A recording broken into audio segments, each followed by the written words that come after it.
One of the most frustrating things with blade fishing is fouling the blades up, getting the treble hooks caught around the leader.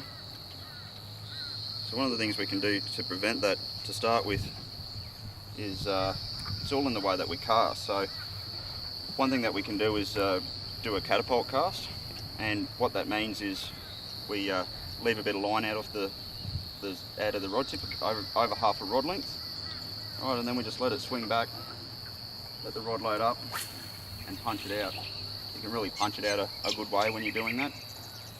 By doing that, what happens is when you start the lure travelling with the action of the rod, the blade actually flies through the air nice and straight. What causes most of the fouling that you'll get on a blade is when you actually sit there and try to punch it out or flick it out.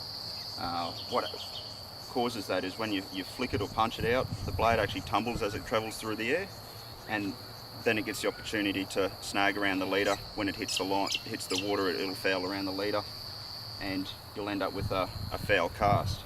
So by doing a catapult cast, we can punch out a cast nice and far, and get that blade travelling nice and smooth through the air, and preventing those tangles that you see on the leaders.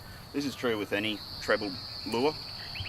It goes a long way to preventing that fouling effect. So it allows a lot more smoother fishing without having to get all the tangles out all the time.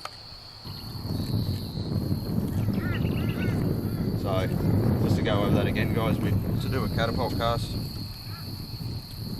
just involves punching when you wind in, leave about 3/4 of a rod length of line out the end, open the bail arm up, let it swing back and punch it out.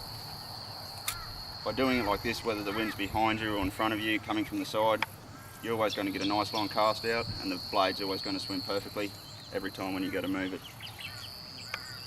So guys, that's how you prevent line twist and tangles with blades, is just by doing that simple cast and trying to avoid punching or whipping the cast out. This is Matt from Spinnerbaits.